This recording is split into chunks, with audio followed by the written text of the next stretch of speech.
The CEO waited alone every Christmas until a single mom and her daughter knocked on his door with cookies. Every Christmas Eve, Graham Elridge did the same thing. He stood by the tall window in his living room, scotch in hand, staring out at the quiet snowfall that blanketed the town of Snow Ridge, Vermont. The scene outside looked like something from a postcard, warm lights glowing from every house, smoke curling gently from chimneys, the faint sound of holiday music drifting through the crisp air. Inside his home, however, the silence was absolute. Graham's house was large, modern, and immaculately clean, every surface gleaming, every piece of furniture in perfect order. The tree in the corner was decorated with silver and white ornaments, elegant but cold. No presents sat beneath it. The fireplace was dark. The only sound came from the ticking of a clock and the occasional creak of old wood reacting to the cold. He stood still, his reflection cast faintly in the glass before him. The snow outside fell in thick, soft flakes, swirling in the glow of the street lamp at the end of the driveway. Somewhere down the road, someone laughed. A dog barked. Wind chimes jingled on a neighbor's porch. He had everything, on paper. At 35, Graham was the founder and CEO of one of the most successful health tech companies on the East Coast. His name was known in boardrooms and business magazines. In town, however, he was simply known as the man who lived alone in the big house on Pine Hollow Road. He did not attend the annual Christmas festival. He never joined the carolers. He did not wave from his porch. In Snow Ridge, where people still borrowed sugar and brought pies to new neighbors, Graham Elridge was a ghost in a tailored coat. And yet, every year, on Christmas Eve, he found himself here, by the window, waiting. For what, exactly, he could never explain. "I do not know who I am waiting for," he thought. "A stranger? A shadow? Or maybe just a sound that breaks the silence? Maybe even a miracle in the snow." He took a small sip of the scotch and set the glass back on the table without tasting it. Every detail of the evening seemed painfully familiar. The untouched dinner on the stove, the folded blanket on the arm of the couch, the single strand of lights on the tree that never blinked. All of it repeated like a ritual, year after year, all of it heavy with memory. Snow piled higher on the windowsill as the night deepened. Graham glanced at the clock. Almost 9 p.m., another Christmas Eve nearly come and gone, just like the last, and the one before that. Still, he stayed by the window. Still, he watched. The ache in his chest was quiet but constant, not sharp, just ever-present, like a song you could not quite hear but could never stop feeling. And then, it came. A sound. Faint, but unmistakable. 3 short knocks on the front door. Graham turned sharply, unsure he had heard right. He stood frozen for a second. No one ever knocked on his door, certainly not on Christmas Eve. Another pause. Then the knock came again, this time a little louder, followed by the crunch of snow beneath small feet. He moved toward the door slowly, each step across the hardwood floor feeling heavier than the last. At the entryway, he hesitated before placing his hand on the brass handle. When he opened the door, the winter air rushed in, cold and fresh and startling. And there, on his front step, stood a young woman with pale blonde hair pulled neatly beneath a worn knitted scarf, snow clinging to the hem of her coat. Beside her, a little girl in a bright pink dress and white mittens held up a small box wrapped in red paper, her cheeks flushed from the cold. They both looked up at him, blinking against the falling snow. The girl smiled shyly. The woman opened her mouth to speak. Graham said nothing. He simply stared. They stood together on the porch, 3 strangers in the soft hush of Christmas night, snow swirling gently around them, just as the church bells in the distance began to ring. The woman smiled softly, her breath visible in the cold air. "Hi," she said. "I hope we're not interrupting anything." Graham stood in the doorway, uncertain. The little girl beside her tilted her head and held up a small box in her mittened hands. "We brought cookies," she said brightly. "We're giving them to our new neighbors." The woman gave a quiet laugh. "She insisted we deliver them tonight. Said Christmas cookies taste better when they're shared." Graham looked from the girl to the woman. Something about them felt completely out of place, and yet oddly right. "I see," he said finally. "We just moved in," she continued. "Down the street, blue house with the red door." She extended a gloved hand. "I'm Lila Hartwell, and this is my daughter, Poppy." The girl gave a small wave. "Hi." Graham realized he'd been standing silent too long. He cleared his throat and stepped aside. "Would you like to come in?" he asked. The words felt foreign on his tongue. Lila raised her brows slightly. "Are you sure?" He gave a small nod. "Yes, it's cold." Lila smiled, warmer this time. "Thank you." She guided Poppy inside, brushing snow from their coats.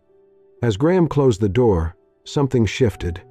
The silence in the house, once heavy, felt almost breathable.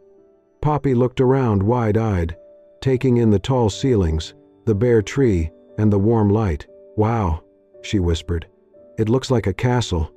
"It's just a house," Graham said softly. "But it's really, really quiet," she added.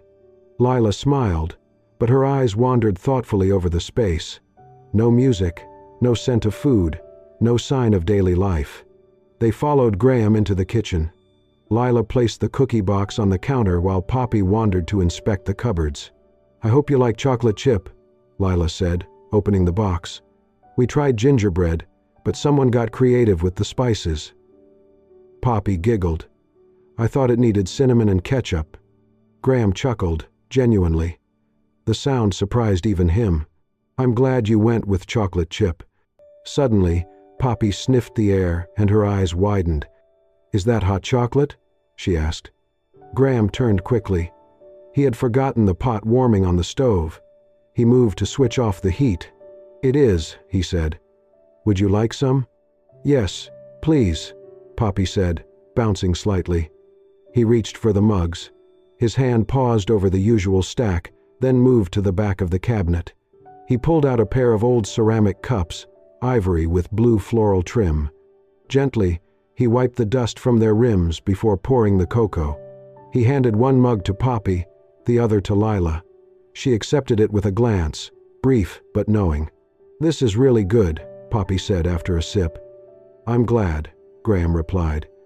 She swung her legs under the chair, feet not quite touching the floor. "We've been bringing cookies to every house we can," she said. "Mom says it's our family tradition, even if it's just us two. It's something we started a few years ago," Lila added, "to teach her that giving is what makes the season feel like Christmas." Graham said nothing. He just watched Poppy sip cocoa from a mug that hadn't been touched in 6 years. There was something about her joy, her honesty, that reached into places heat and light never had. And for the first time in a very long time, Graham didn't feel like a stranger in his own home. The kitchen carried the same cold perfection that defined the rest of the house. Spotless countertops, minimal decor, and everything in its proper place. But tonight, something unexpected sat at the center of the table. A slightly cracked tray of homemade cookies, wrapped in parchment and tied with string. Graham placed 3 ceramic mugs of hot cocoa on the table, carefully sliding a napkin under the smallest one so Poppy's little hands would not burn. He moved with quiet precision, unfamiliar with the rhythm of hosting. They gathered around the table. Lila draped her scarf over the back of her chair. Poppy wiggled in her seat, legs swinging, her pink dress peeking out from under her coat. For a while, there was only the clink of spoons and the crunch of cookie crumbs. Outside, snow fell in a hush, blanketing the street in white. Poppy's eyes wandered to the small artificial Christmas tree in the corner, bare except for a pale star at the top. "Why is your tree sad, Mr. Graham?" she asked. Graham blinked. "Sad?" She nodded. "It looks like it has no one to play with." Lila chuckled softly. Graham, caught off guard, let out a dry, genuine smile. "Well," he said, "it's been living alone for a while. I guess it got used to it." That answer seemed to satisfy her, for the moment. As Lila and Graham chatted about the town and the cafe where she worked, Poppy quietly slipped from her chair. Neither of them noticed right away. She tiptoed to the tree, untied the pink bow from her blonde hair, and carefully fastened it to one of the top branches. Then she pulled out a handful of brightly wrapped candies from her coat pocket and hung them across the lower branches. Finally, she tugged gently at the hem of her dress, unthreaded a thin piece of white lace, and draped it like a garland around the middle of the tree. "There," she announced, stepping back. "Now it has friends." Graham turned, startled. The little tree, once forgotten, now sparkled softly, clothed not in polished ornaments, but in the offerings of a 5-year-old girl. Lila stood beside him, covering her mouth, eyes glassy. Graham walked over. He knelt beside Poppy and gently adjusted the bough. "I think," he said softly, "this might be the happiest the tree has ever been." Poppy beamed. Lila looked at Graham, not as a mystery, not as the man alone in the big house, but as someone who had quietly opened his world to something fragile and real. Later, as the clock neared 10, Lila bundled Poppy into her coat and gloves. Snow had started to gather on the walkway. Graham walked them to the door. "Thank you for having us," Lila said. "It meant more than you know." "Thank you for coming," Graham replied. Just as Lila reached for the door, Poppy darted back. She threw her arms around Graham's waist and squeezed. Then she leaned up on tiptoes and whispered, "I left my bow on the tree, so tomorrow it won't look lonely." Graham stood still, eyes fixed on her as she skipped back to her mother's side. He watched them walk into the snow, their figures slowly fading down the hill. Inside, the cocoa mugs remained on the table. The air still held the warmth of laughter, and across the room, on the once-forgotten tree, the soft pink bow fluttered gently in the heat from the vent. It was the first thing someone had left behind in his home in years, and the first thing that had not been taken back. The snow did not melt for weeks. The town of Snow Ridge remained blanketed in white, its streets lined with icicles and windows frosted in lace. But for Graham Elridge, something had changed since that night. The silence in his home still lingered, but it no longer felt hollow, just quiet, like a room waiting to be filled. And then, gently, his routine shifted. It began with morning walks down Main Street. Then came short visits to the local bakery where Lila worked part-time. The first time he stopped in, she looked surprised, pleasantly. He ordered coffee and a croissant, thanked her, and left. The next day, he returned. Poppy was there, sitting behind the counter with a coloring book and apple juice. When she saw him, her face lit up. "Mr. G," she called. The nickname stuck. Soon, Graham came in daily. Sometimes he stayed 5 minutes, sometimes 20. He asked Lila about her dream of opening a cookie stall at the winter market. She laughed it off, saying she lacked the time, money, and paperwork. Graham just nodded. A few days later, an email arrived in her inbox, a local grant application from a new startup initiative backed by Elridge Innovations. No signature, no explanation. But Lila knew. She never mentioned it. Neither did he. Meanwhile, Graham and Poppy grew close in the effortless way that only happens when someone listens, really listens. She invited him to the winter craft fair. He showed up, awkward in a scarf, holding cider and pretending not to smile. She talked him into helping her build a snowman in the town square. He did, leather gloves and all. At the library's holiday story hour, he sat beside her, reading aloud in silly voices while she giggled through every page. "Mr. G reads funny," she whispered to Lila later. "I like it." Still, something unspoken hovered between Graham and Lila. Their connection was warm but cautious. They laughed easily but moved carefully. He never pushed. She never assumed. Then one day, in the bakery, Graham cleared his throat and asked, "If you're free, maybe you and Poppy would like to come over for dinner." Lila raised a brow. "Are you cooking?" He smiled, sheepish, attempting to. She glanced at Poppy, who squealed, "Yes." That Friday evening, the air was crisp with pine and chimney smoke. Graham's home looked different. The tree in the corner still stood, but now it wore Poppy's candies and pink bow. A few handmade paper snowflakes dangled in the window. Lila arrived carrying Poppy's backpack and a bottle of wine. She stopped short as a warm, spiced scent reached her from the kitchen, "Is that cinnamon?" she asked. Graham appeared in the doorway, apron over his sweater. "And nutmeg. I hope I didn't ruin it." He led them to the dining table, where 3 plates were set with mismatched silverware. In the center was a tray of galettes de pommes, small French apple tartlets. Lila stared, eyes wide. "I mentioned these once," she murmured. "My mom used to make them when I was little. I haven't tasted them in years." Graham gave a small shrug, not quite meeting her eyes. "You said they were your favorite. I thought I'd give it a try." She stood frozen, touched beyond words. Then, quietly, she placed the wine on the counter, stepped forward, and wrapped her arms around him. It was not romance, not yet, but it was something deeper than politeness. When she pulled back, her voice trembled. "I don't know what to say." "You don't have to," he said.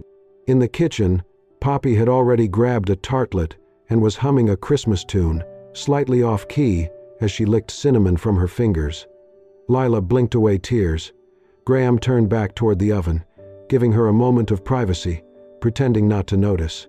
But something unspoken lingered in that small, glowing kitchen.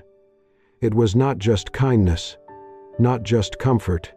It was the beginning of something neither of them had dared to name. Something that, for the first time in a very long time, felt a little bit like home. The following week, winter deepened. Snow blanketed the sidewalks like powdered sugar, and the town moved in slow, muffled rhythm. Most evenings, Graham walked Lila and Poppy home after dinner or cocoa, and though they spoke often, the truest moments came in the quiet, when neither tried to fill the silence.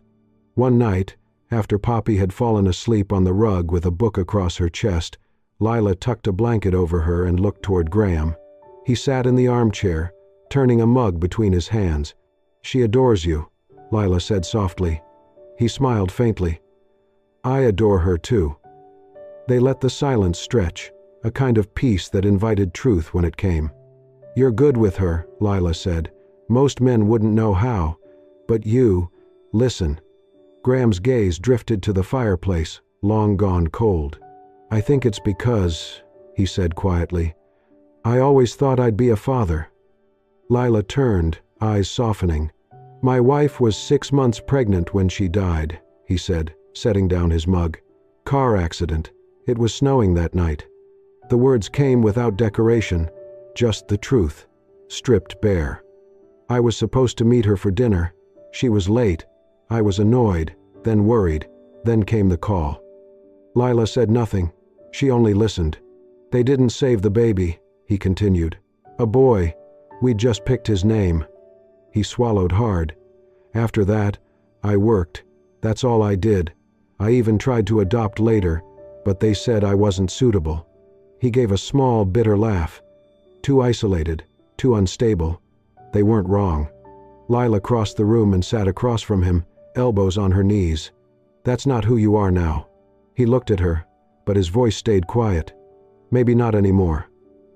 She hesitated, then spoke, almost to the floor.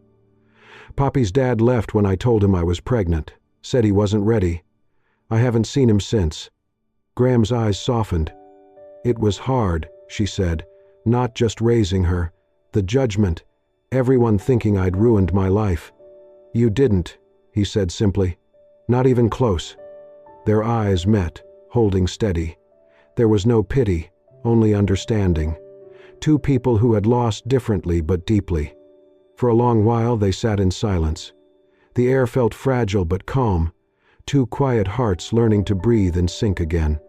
Eventually, Lila rose, gathered her sleeping daughter into her arms, and thanked him for the evening. When the door closed behind them, Graham remained in the dim glow of the lamp, the ticking clock marking each second of the stillness. Then his gaze fell to something on the table. The cookie box. It still sat where Poppy had left it the first night. Red cardboard with a crumpled corner and a faded green ribbon. He hadn't moved it. Neither had they. He reached for it slowly, fingers brushing the edge. For a moment, he simply held it, feeling the weight of what it represented, not sugar or flour or ribbons, but something far rarer, connection. For years, he had kept every surface spotless, every schedule rigid, Every emotion filed neatly away. But now, looking at that simple little box, he felt the walls he'd built start to bend. The tears surprised him. They came softly at first, like snow melting from a roof, then faster, until he could no longer hold them back. He bowed his head, shoulders shaking in the silence, the box cradled in his hands. He cried for the boy who never came into the world, for the woman he lost, for the years he'd hidden behind success and solitude, and for the small, miraculous chance that maybe, somehow, life was offering him one more try. Not the same dream, not the same family, but a second chance, to love, to give, to open the door again, not just for others, but finally, mercifully, for himself. It began with a knock at Lila's door. Not Graham's this time, hers. She opened it to find a man standing on her porch, wrapped in a too-new coat, a duffel bag at his feet, and a look on his face that made her stomach twist. "Lila," he said, as if his voice still belonged here, "we need to talk." That man was Daniel Reeves, Poppy's biological father, the man who had walked out the moment Lila told him she was pregnant 5.5 years ago. Now, without warning, he was here, in Snow Ridge, and claiming he wanted to be part of his daughter's life. But he was not here to ask. By the end of the week, Lila received an official letter from a local attorney. Daniel had filed for partial custody. He had moved to Vermont, found temporary work, and claimed he was ready to step up. Lila sat on the floor of her living room, letter trembling in her hands. Poppy was at school. Graham was at work. She had never felt more alone. She could not afford a lawyer. And worse, some part of her still carried that old shame, that echo of people whispering she was irresponsible, unstable, too young, too alone. Daniel had money now, charm, a good haircut. In court, he could spin any story he wanted. When she told Graham that night, her voice barely rose above a whisper. He listened without interruption, then gently set his mug down and asked, "Do you want me to help?" Lila hesitated. She looked down at her hands, unable to meet his eyes. "I do not want to take advantage of you," she said. "This is not your responsibility. I am embarrassed even saying it." Graham stepped closer. "Lila," he said quietly, "you never asked me for anything. I am not doing this because you begged me or because I feel obligated." He waited until she looked up. "I am doing this because you and Poppy deserve someone to stand beside you. That is all. You do not have to carry this alone." Her throat tightened. She nodded, tears threatening to spill, but she kept them in. Within 2 days, Graham had quietly hired one of the most respected family law attorneys in the state. Lila protested at first, but he only said, "Let me do what I can, please." He also agreed to serve as a character witness. The courtroom was small and wood-paneled, tucked away in the next town over. Lila sat stiffly beside her attorney while Daniel leaned confidently across the aisle. Graham sat in the second row, his suit immaculate, his face unreadable. Then the judge called him forward. Graham stood, straightened his jacket, and walked to the witness stand. He spoke clearly, calmly. "I have known Lila Hartwell and her daughter for several months," he began. "In that time, I have watched this woman raise a child with more love, grace, and strength than many two-parent households I have seen." He paused, locking eyes with the judge. "Poppy is happy, well cared for, deeply loved. She is thriving, because of her mother." Daniel's lawyer tried to rattle him with questions about his connection, his intentions, but Graham held firm. "I am not family," he said, "but I care deeply about them. And if this court is worried about whether Poppy will have a stable, safe life, I would offer anything I have to ensure it." Then he turned slightly, voice lowering just enough to soften the room. "If what Poppy needs is a father figure, if she needs someone who will be there, day after day, in every quiet moment that matters, then I am ready." He looked directly at Daniel. "Not because I want to replace anyone, but because I will never walk away." Silence fell across the courtroom. Even the clerk paused in her typing. Lila sat frozen, tears streaking her cheeks now, her hand clutched over her heart. In that moment, The man who once locked the world out had just opened it wide, and everyone in that room could feel it. 1 year later, Snow Ridge looked just as it always did in December. Quiet streets lined with wreaths, strings of white lights glowing beneath layers of frost, and pine trees wrapped in red ribbon outside every shop. But the house at the end of Pine Hollow Road was different now. Inside, the once cold walls echoed with laughter. Wrapping paper littered the living room floor, ribbons trailed under the coffee table, and a faint, sweet scent of freshly baked cookies hung in the air. "Careful with the frosting, Poppy," Lila called from the kitchen sink, laughing. "I am being careful," Poppy shouted back from the table, her face dusted with flour, a pink apron tied over her dress. "This one is for Mr. G. I want it to look like a Christmas tree, not a blob." Graham entered the room just in time to hear that, still brushing snow from his coat. He paused in the doorway, smiling to himself. "Hey," he said, hanging the coat on the rack. "What are we turning into a blob this time?" Poppy grinned and held up a green-smeared cookie that vaguely resembled a tree. Graham stepped closer and knelt beside her. "It's perfect," he said. Poppy beamed. "I made it with extra icing, because I know you always say you don't want any, but then you eat mine anyway." Graham pretended to gasp. "You have cracked my secret." Lila handed him a warm mug of cider, brushing flour from his shoulder. "Welcome home," she said. He looked at her then, really looked at her, her golden hair pulled up in a loose bun, sleeves rolled, cheeks flushed from the oven's heat. This was the version of her he loved most. Not that he had ever said it out loud. Neither of them had. They did not need to. Everyone in town knew. The way Graham walked beside her at the winter market, holding Poppy's handmade crafts like they were priceless treasures. The way Lila always saved him the last piece of cranberry scone at the bakery, even when it sold out. The way he showed up at school, plays and snowball fights, with thermoses of cocoa and mittens tucked in his pockets for emergencies. They never announced they were together. They did not have to. And when the judge finalized the paperwork 2 months ago, officially approving Graham's adoption of Poppy as her legal guardian, no one questioned it, not even the town gossip. After all, he had already been showing up for her every day. He never tried to replace anyone. He just became what she needed. And she filled every silent room he used to live in. Now, the living room was scattered with toys and music. A stack of Christmas books waited on the couch. The small artificial tree that once stood bare now overflowed with mismatched ornaments, some store-bought, most made by Poppy's hands. One still held the pink bow she had left behind that very first night. As dusk settled and the snow began to fall again, Graham opened the front door, letting in a gust of cold air. "Where are you going?" Lila asked from the kitchen. He turned and grinned. "Just checking." "For what?" He looked out across the quiet street, lights twinkling in windows, and said, "Just wanted to see what it feels like when the doors open." He paused, then looked back at her and Poppy, flower-covered and glowing in the kitchen light. "Turns out," he added, "it feels a lot like home." The Christmas tree this year was nearly twice as tall as the one from last year.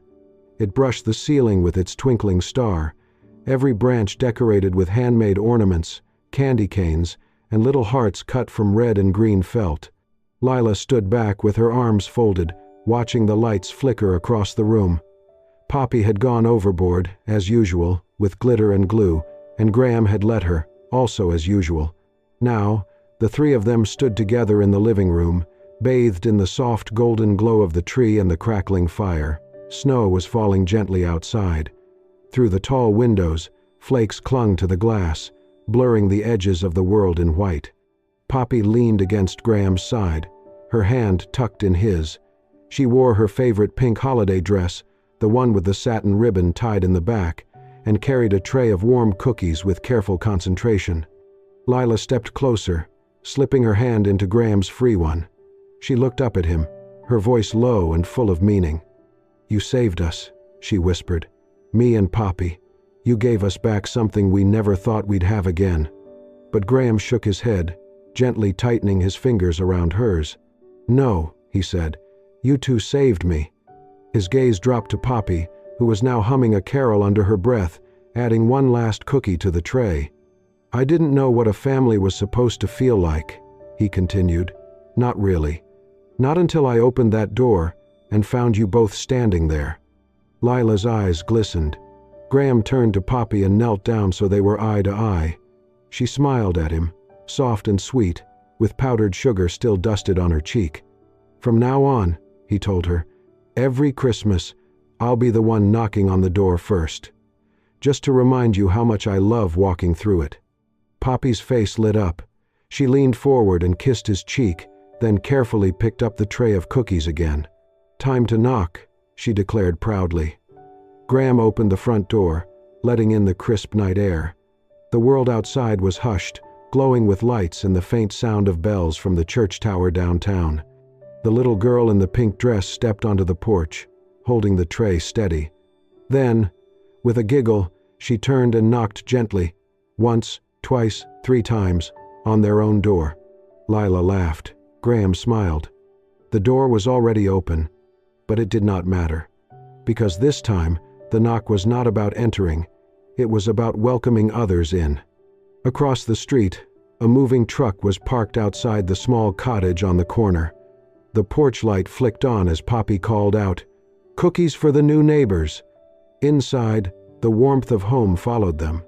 Lila, Graham, and Poppy stood arm in arm under the porch light as the snow continued to fall, catching in their hair and eyelashes, soft as breath.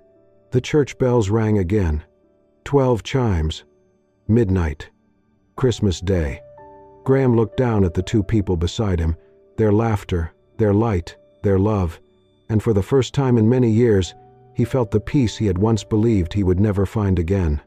They stepped back into the house, leaving the door open behind them, and for just a moment, under the falling snow, it seemed as though the whole world paused to listen.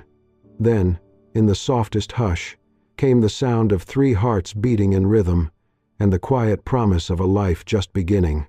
And that was the story of the CEO who waited alone every Christmas. A quiet tale of love, loss, and the miracle of second chances. If it touched your heart, made you smile, or brought a tear to your eye, hit the hype button to show your support. And don't forget to subscribe to Soul-Stirring Stories for more emotional, heartwarming tales that remind us, even in the coldest seasons, hope still knocks. Thanks for watching. Until next time, stay warm, stay kind, and keep believing.